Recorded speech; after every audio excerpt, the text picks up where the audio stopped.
ಮಂಗಳೂರಿನಲ್ಲಿ ಭೀಕರ ಕೊಲೆ. ರೌಡಿ ಶೀಟರ್ ಸುಹಾಸ್ ಶೆಟ್ಟಿ ತಲವಾರ್ ದಾಳಿಗೆ ಬಲಿ.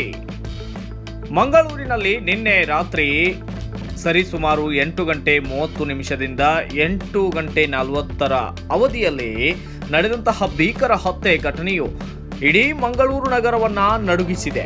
ನಗರದ ನಡು ರಸ್ತೆಯಲ್ಲಿ 5ಕ್ಕೂ ಅಧಿಕ ಅಪರಾಧ ಪ್ರಕರಣಗಳಲ್ಲಿ ಆರೋಪಿಯಾಗಿದ್ದ ರೌಡಿ ಶೀಟರ್ ಸುಹಾಸ್ ಶೆಟ್ಟಿಯನ್ನ 6 ಜನ ಕಿಡಿಗೇಡಿಗಳು ತಲವಾರ್ನಿಂದ ಕೊಚ್ಚಿ ಹತ್ಯೆ ಮಾಡಿದ್ದಾರೆ. 2022ರಲ್ಲಿ ನಡೆದಿದ್ದ ಪ್ರವೀಣ್ ನೆಟ್ಟಾರು ಹತ್ಯೆ ಬೆನ್ನಲ್ಲೇ ನಡೆದಿದ್ದಂತಹ ಬಾಜಿಲ್ ಕೊಲೆ ಪ್ರಕರಣದಲ್ಲಿ ಸುಹಾಸ್ ಶೆಟ್ಟಿ A1 ಆರೋಪಿಯಾಗಿದ್ದ. ಈ ಕೊಲೆ ಕೂಡ ಇದೇ ವೈಷಮ್ಯದ ಹಿನ್ನೆಲೆ ಹೊಂದಿರಬಹುದು ಎಂಬ ಶಂಕೆ ಈಗ ವ್ಯಕ್ತವಾಗಿದ್ದು, ಸದ್ಯ ಆರೋಪಿಗಳು ತಲೆಮರೆಸಿಕೊಂಡಿದ್ದು, ಘಟನೆಗೆ ಸಂಬಂಧಿಸಿದಂತೆ ಎಡಿಜಿಪಿ ಆರ್ ಹಿತೇಂದ್ರ ಕೊಲೆ ಗಡುಕರ ಕುರಿತು ಮಹತ್ವದ ಮಾಹಿತಿ ದೊರೆತಿದೆ ಎಂದು ಹೇಳಿದ್ದಾರೆ. ಮಂಗಳೂರು ಪೊಲೀಸ್ ಕಮಿಷನರ್ ಅನುಪಮ್ ಅಗರ್ವಾಲ್ ಅವರು ಪ್ರತಿಕ್ರಿಯೆ ನೀಡುತ್ತಾ, ಸುಹಾಸ್ ಶೆಟ್ಟಿ ರೌಡಿ ಶೀಟರ್ ಆಗಿದ್ದು, ಆತನ ವಿರುದ್ಧ 5-6 ಕ್ರಿಮಿನಲ್ ಪ್ರಕರಣಗಳಿವೆ. 2022ರ ಬಾಜಿಲ್ ಹತ್ಯೆ ಪ್ರಕರಣದಲ್ಲಿ A1 ಆರೋಪಿಯಾಗಿದ್ದರು.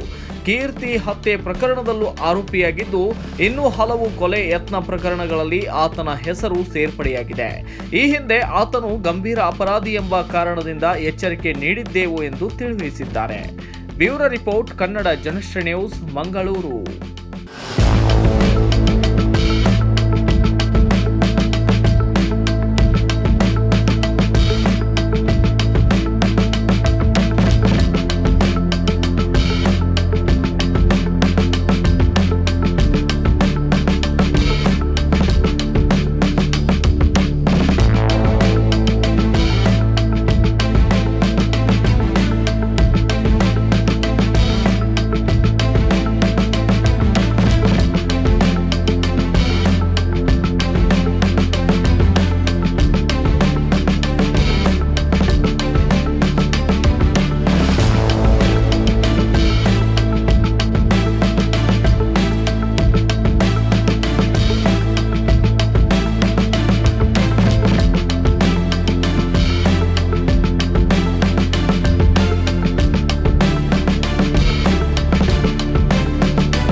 ಪೂರ್ತಿ ಸುದ್ದಿ ಅಥವಾ ಸ್ಪೆಷಲ್ ವಿಡಿಯೋಗಳನ್ನ ನೋಡಲು ಹಿಂದೆ ನಮ್ಮ ಕನ್ನಡ ಜನಶ್ರೀ ಯೂಟ್ಯೂಬ್ ಚಾನೆಲ್ ಅನ್ನ ನೋಡಿ, ಜೊತೆಗೆ ಲೈಕ್, ಶೇರ್, ಸಬ್ಸ್ಕ್ರೈಬ್ ಮಾಡುವುದರ ಮೂಲಕ ನಮ್ಮನ್ನ ಪ್ರೋತ್ಸಾಹಿಸಿ.